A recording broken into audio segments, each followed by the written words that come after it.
Hey everyone, good afternoon or good morning, I guess, if you're out west. Thanks for joining me. Bear with me for a couple minutes as we let a couple people join in. Um, Grab your coffee if you don't have one. I live on the stuff, so give me just a couple minutes and I'll get started.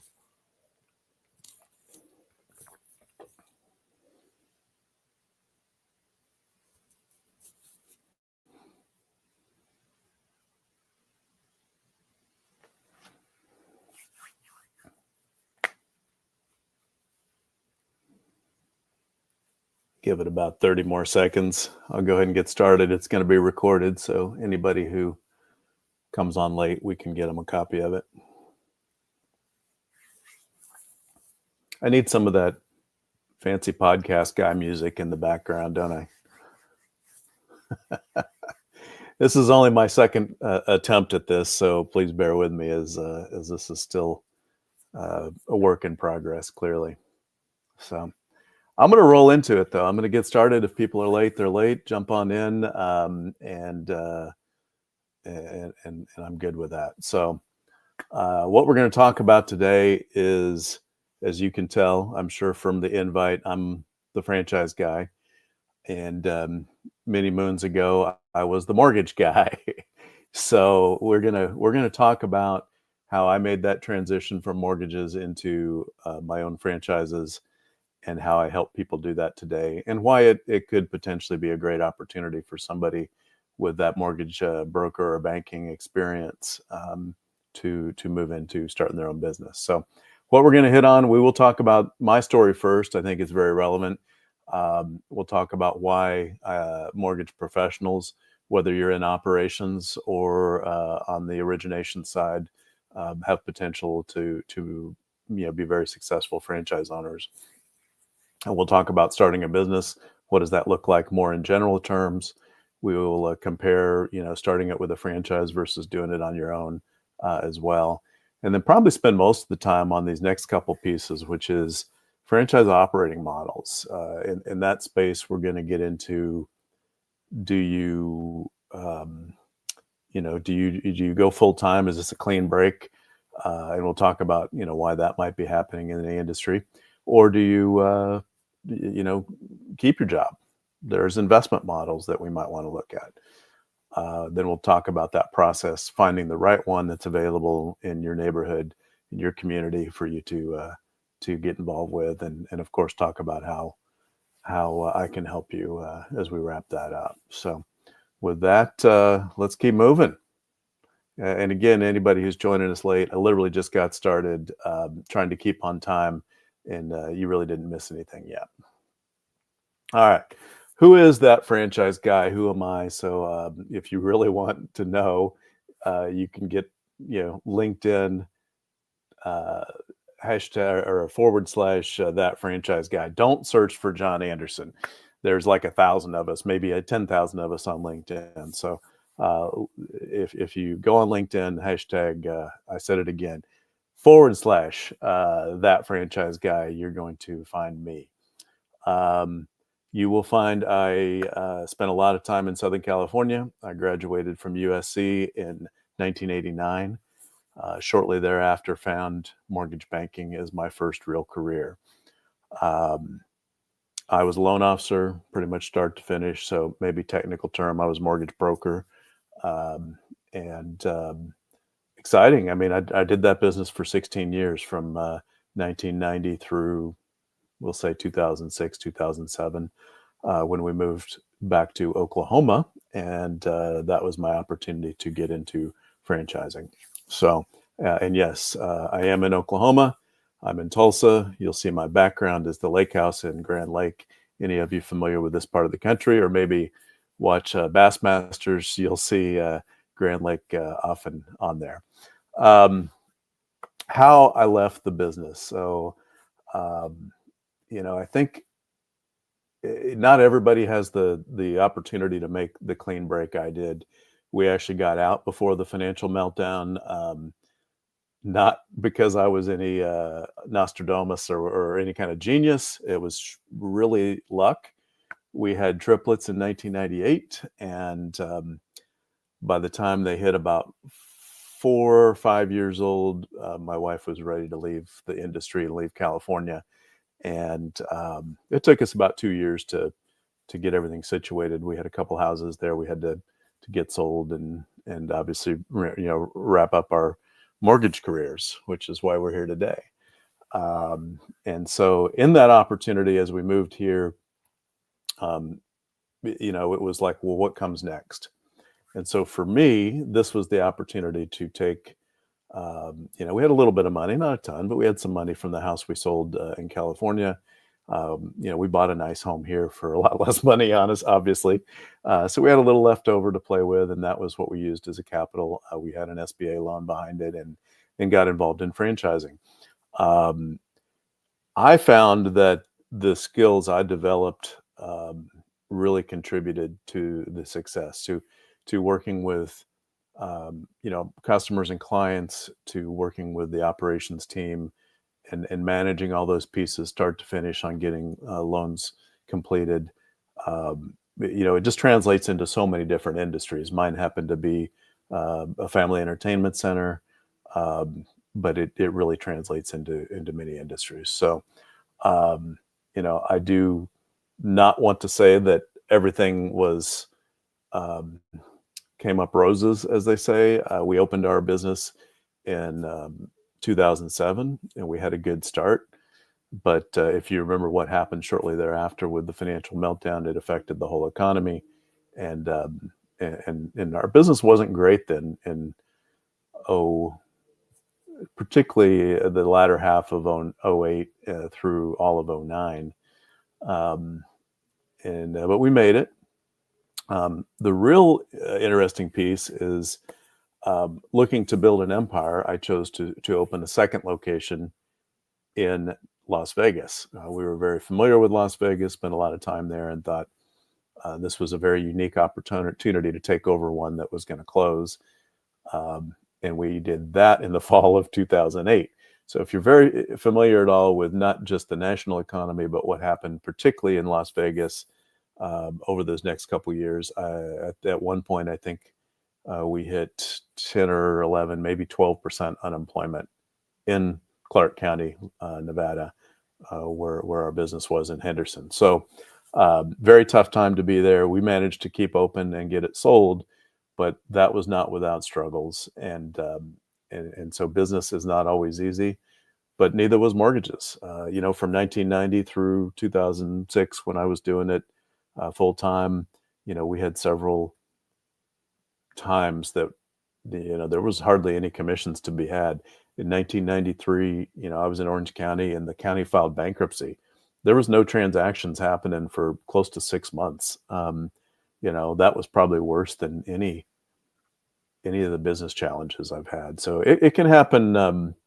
It can happen whether you're in mortgages, and as many of you have seen, I've got many friends still in the business over the last year and a half with what's happened with interest rates and business, drying up literally, has certainly been a struggle for a lot of them. So if this possibility resonates with you, I want to speak to that today. And basically that's it. I've been where you are now. I've been through those cycles. I've been through those times when rates were up and down, and I've been in the feast and I've been in the famine. And gosh, I remember going to seminars and having the presenters talk about, we all look up and say, "Oh Lord, just give me one more refi boom. I promise not to waste it." And so I don't know if that speaks to anybody, but I certainly remember that, and the cyclical nature of what interest rates does to income. So how I help you, I'm much like an executive recruiter. We'll talk more about that at the end. There's no fees for my help.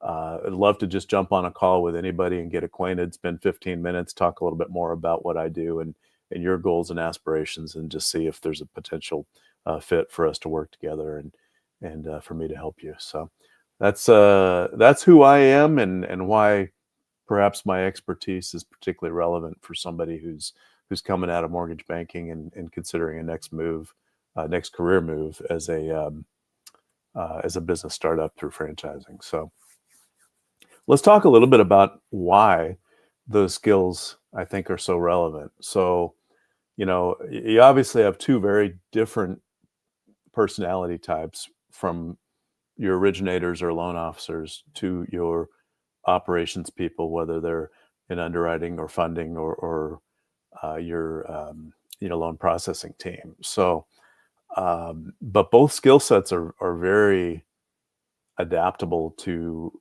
being successful at starting a business. Pressure creates diamonds, right? Anybody who's in this industry, and I'm speaking about mortgages, has been through the pressure of month-end close, of builders and realtors, screaming at you because this deal's got to get done or it's all going to fall apart. They've already spent their commission and it's going to be your fault. And that's just one example. Obviously, as we head into the year end here, and 1031 exchanges and all those kind of things come into play. And if deals don't close by the end of the year, they do fall apart as well often. So that impacts both, originators and the operations team as well. That pressure to get deals done. So in starting a business in particular, and then operating your business, it's not, like I said, it's not all roses. Sometimes you've got bad days. People quit and go work somewhere else. Heck, the toilet breaks, whatever. You got issues, customers complaining about something.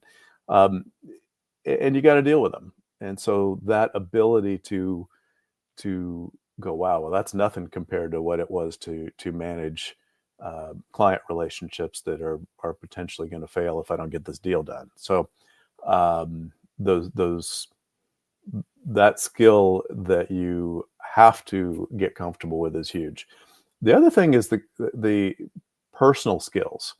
So whether, again, you are the loan officers who tend to be a little more outgoing, and it's obviously a sales driven position, you have to be able to deal with people. You have to be, and those same skills come into play when you're dealing with customers, whether you're dealing with employees.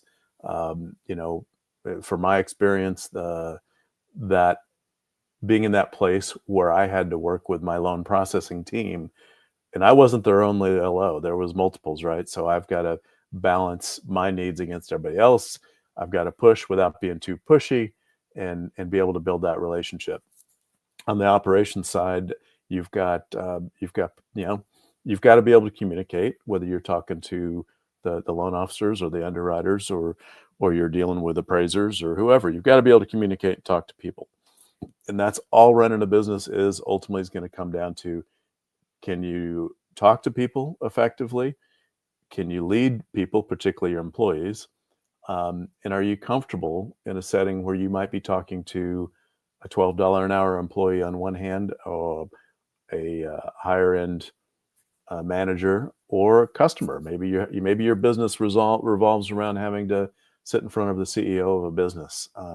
Can you talk to all those people and just be yourself, promote your business, manage your team? All of those things will, and most importantly, is next year, can you follow a system?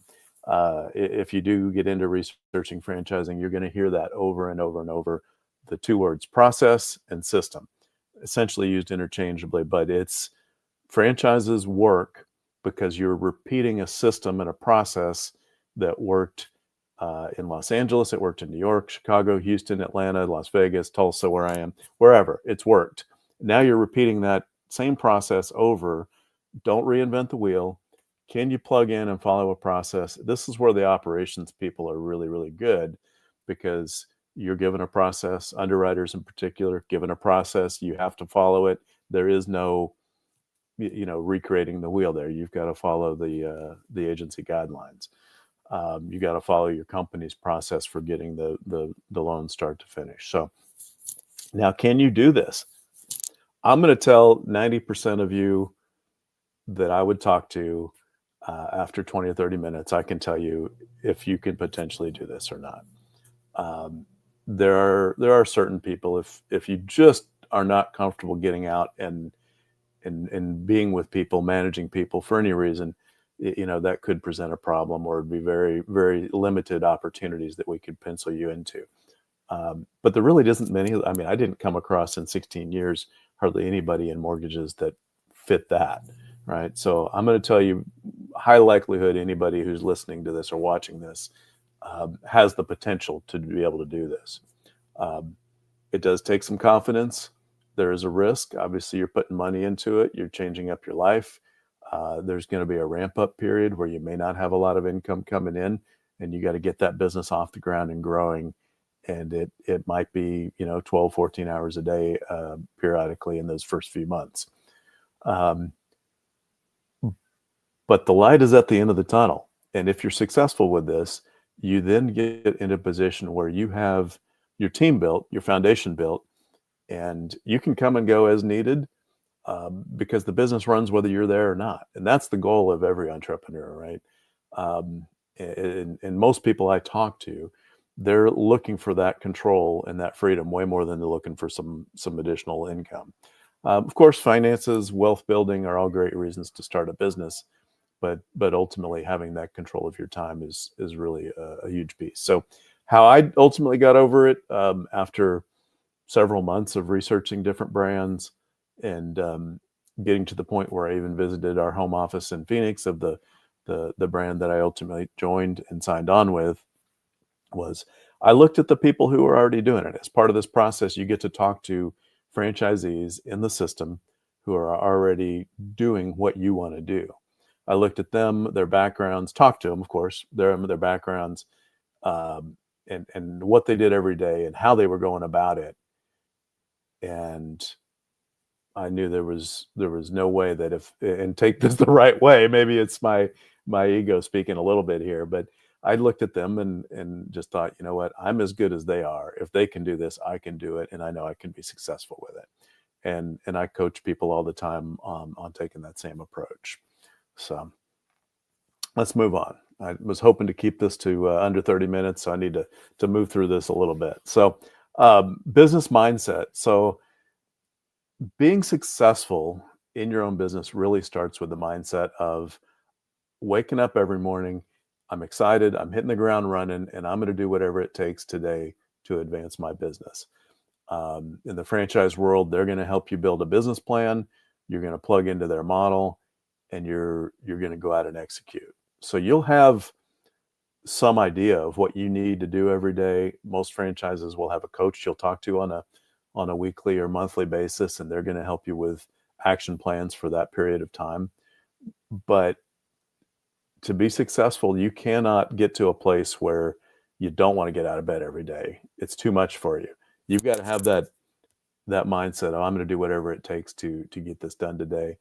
And there's going to be good days and there's going to be bad days, and you got to celebrate those wins too, especially in the beginning. Um, but but be prepared for some bumps in the road because that's what otherwise everybody opened their own business, right? I mean, the financial aspects, the tax aspects, the freedom. I mean, everybody wants to own their business, but not everybody's cut out for it. So again, mortgage people, we talked about this in the last slide. Being able to manage that stress when you do hit those bumps in the road is huge. And I think that it helped me handling the pressure of getting deals done, managing them, managing the real estate relationships and the builder relationships. And of course, the clients who are planning movers and all those kind of things. You've got to be able to handle that stress in the mortgage side of things, and then it definitely translates into things that come up in running a business. And then the right operating model is going to help an awful lot. And what I mean by that is placing you in a business that sets you up for success is what I do. And I don't say place you in a single one. I introduce you to, half a dozen to a dozen, and together we work through them to identify one that resonates the most. But they all start with matching your skills and background profile, your finances, and your lifestyle goals to that business. Like we look at who's successful running that business already. What do they look like? And we're going to match your profile to them and talk about businesses in that space. And we'll talk a lot more about this here as we go forward. But first, I'm going to hit on just a little bit, why franchise versus starting your own business. So for me, when I moved and was looking to do this, my own experience really was mortgages. I did try and do a couple businesses out in California when we were there, and a golf thing and a thing that was like a predecessor to Facebook that Steve, if you're watching this, I'm sure you're getting a chuckle, but um, that was kind of fun, but neither one of them really went anywhere. So got here, what do I do? I don't want to do mortgages again. And so I turned to franchising and I started reaching out to franchises on the internet, franchises wherever I could find information. And, and to me, it just made a lot of sense that what I talked about a minute ago about this process, this business plan that you just plug into. Um, and that's what I did. I just found the one that resonated and spoke to me, and I was confident we could do it. And I plugged into that business plan, and 17 years later, we're still in that business. We survived COVID.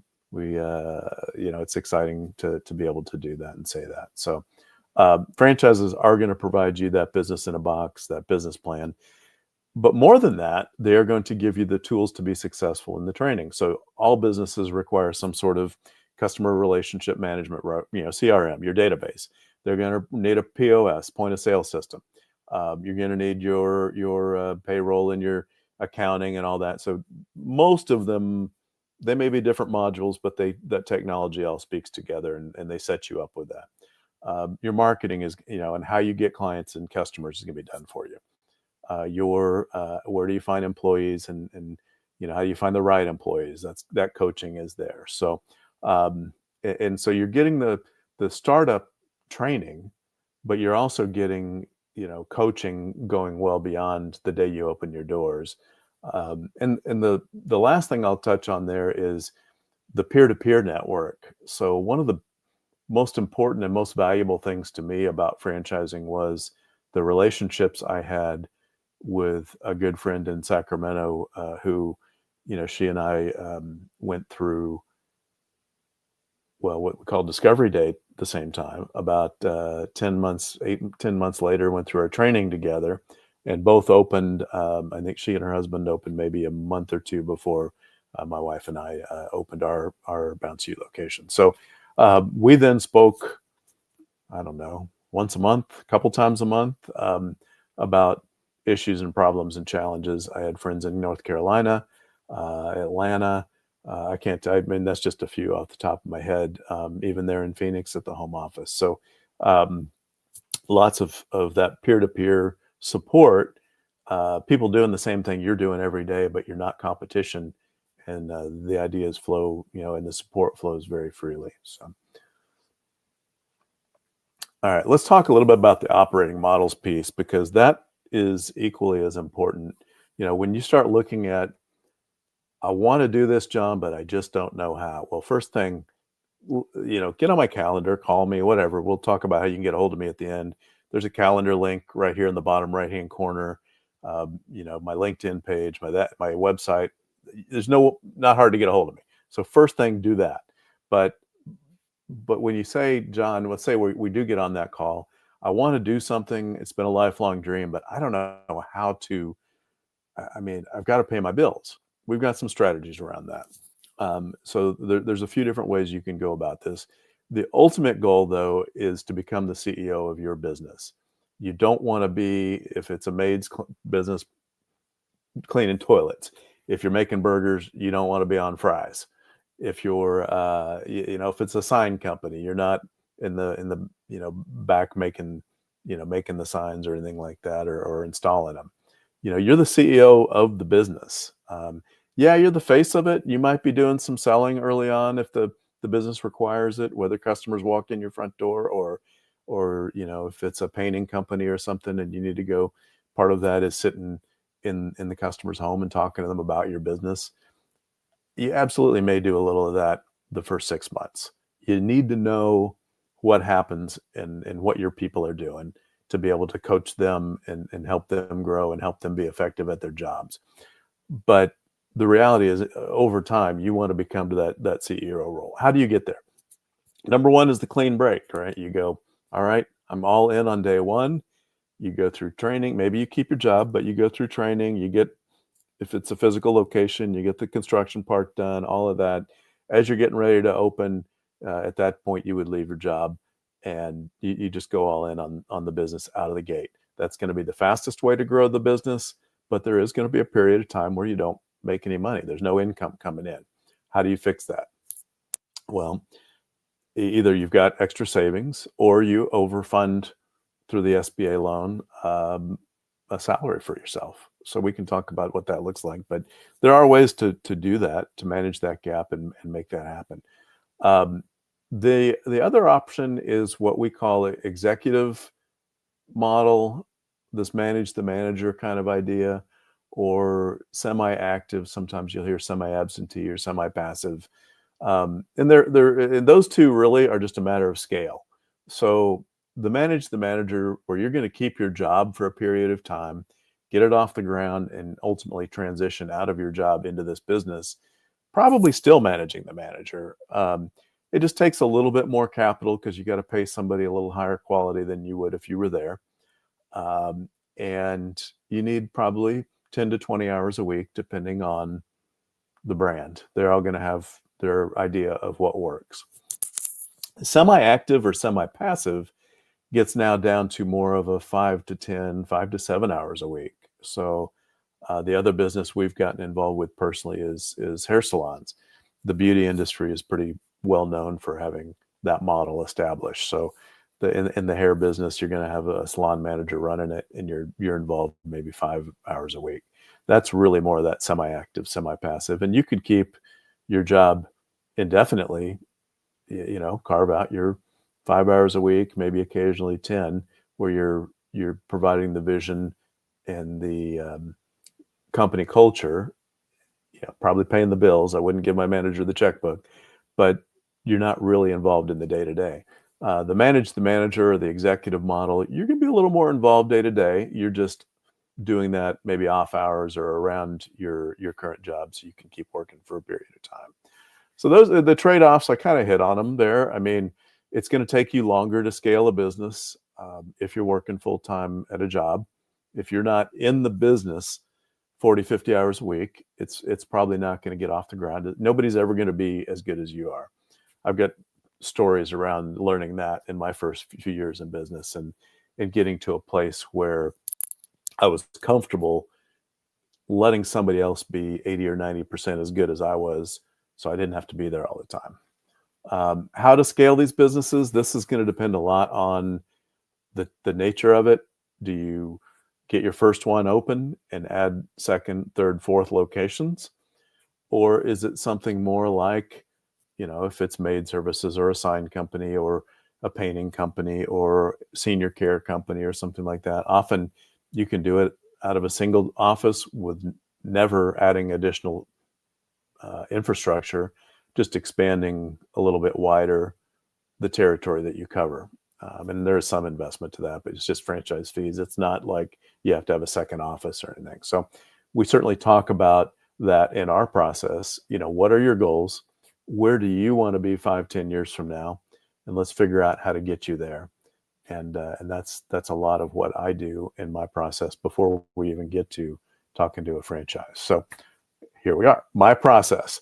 Number one, I work like an executive recruiter. There's never any cost to talk to me or work through me.